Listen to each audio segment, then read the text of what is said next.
तो आपका जो कंपाउंड है it is made up of combination of 2 और मोर एलिमेंट।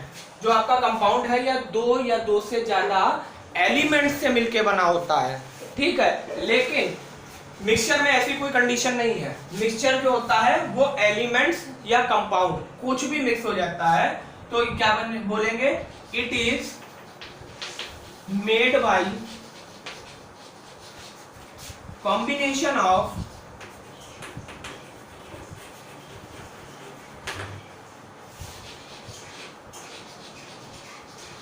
टू और मोर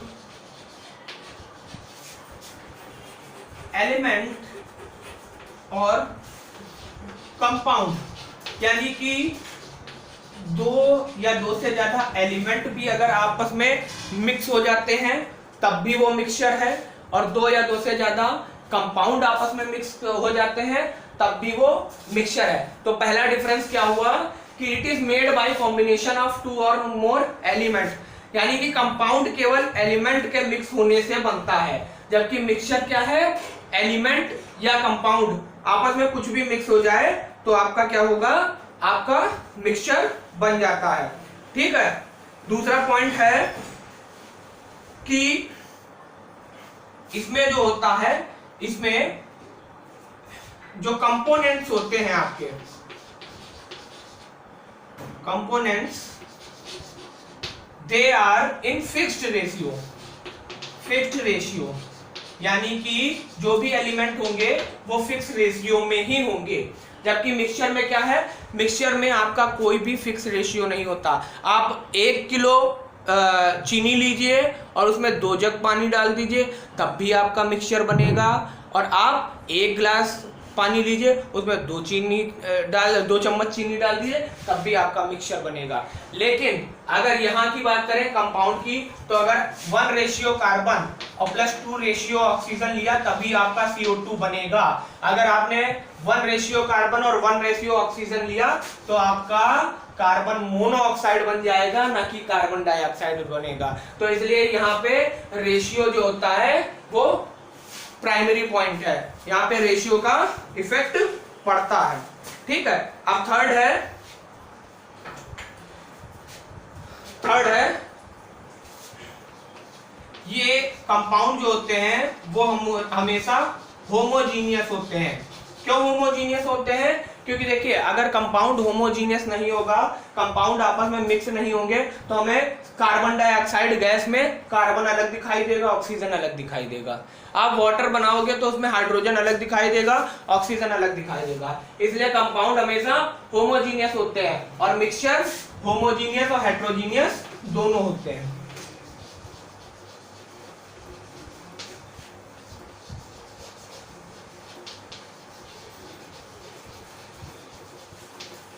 मिक्सचर में भी होमोजीनियस और हेट्रोजीनियस, ठीक। मिक्सचर होमोजीनियस भी हो सकते हैं और आपके हेट्रोजीनियस भी हो सकते हैं, ठीक है। उसके बाद अगला पॉइंट क्या है कि इसके जो कॉन्स्टिट्यूएंट पार्टिकल्स होते हैं, कंपाउंड के कॉन्स्टिट्यूएंट पार्टिकल्स होते हैं, उसको आप सेपरेट नहीं कर सकते हैं, सेपरेट नहीं कर सकते। यानी एक बार CO2 बन गया तो आप कार्बन और ऑक्सीजन को अलग अलग नहीं कर सकते हैं। जबकि इसमें क्या है, इसमें एक होता है हेट्रोजीनियस मिक्सचर, और हेट्रोजीनियस मिक्सचर में आप कॉन्स्टिट्यूएंट पार्टिकल्स को अलग अलग कर सकते हैं, अलग अलग देख सकते हैं, ठीक है। तो इसलिए ये डिफरेंस हो गए आपके होमोजीनियस और हेट्रोजीनियस में, ठीक। उसके बाद अब आपको हम थोड़ा सा वर्क दे रहे हैं, वो वर्क आपको करना है, ठीक है।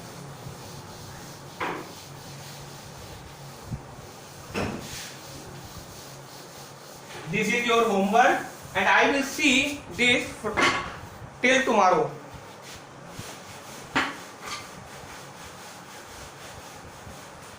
फर्स्ट क्वेश्चन है होमवर्क। फर्स्ट क्वेश्चन है explain why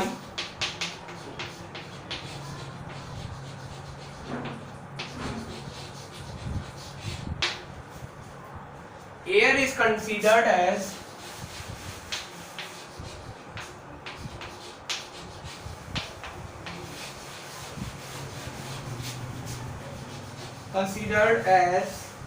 mixture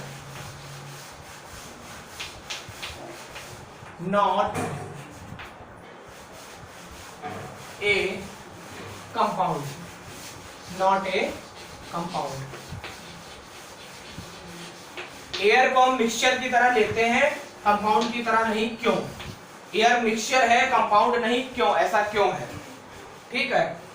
second question है, classify the following, classify the following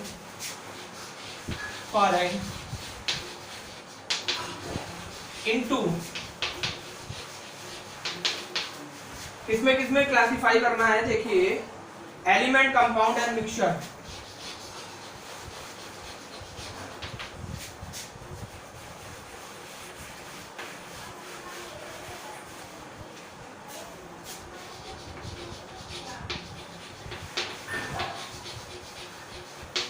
नीचे एक लिस्ट आउट कर रहे हैं, उस लिस्ट में से आपको सेपरेट करना है कि कौन से उसमें से एलिमेंट्स है, कौन से कंपाउंड है और कौन से मिक्सचर है।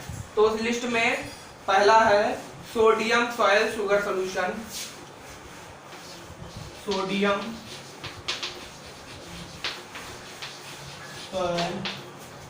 Sugar solution. शुगर सॉल्यूशन यानी कि आपका जो शरबत होता है, जो आपका वाटर और शुगर का सॉल्यूशन होता है, उसको शुगर सॉल्यूशन कहते हैं। ठीक है। Silver calcium carbonate, CaCO3 calcium carbonate. Tin,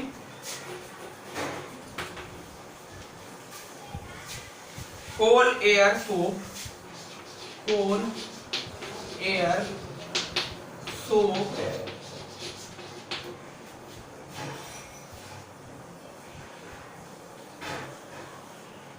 carbon dioxide और ब्लड। ओके।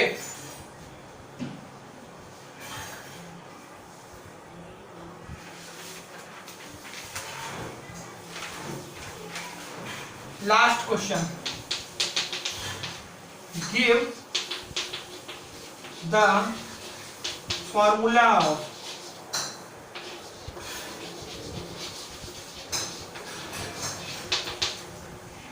पहला है आपका quick line,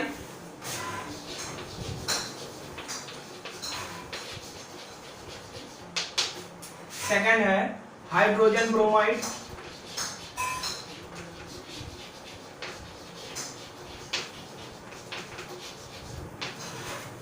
okay. Third one is baking soda,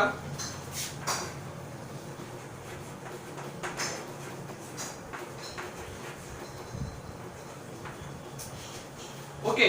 आपको इनके केवल फॉर्मूले देने हैं, क्विक लाइम का फॉर्मूला बताना है, बेकिंग सोडा का फॉर्मूला बताना है और हाइड्रोजन ब्रोमाइड का फॉर्मूला बताना है। आपको इनके फॉर्मूले केवल बताने हैं। ठीक है। नेक्स्ट क्लास में ये होमवर्क चेक होगा और फर्दर डिस्कशन होगा। Thank you, have a nice day.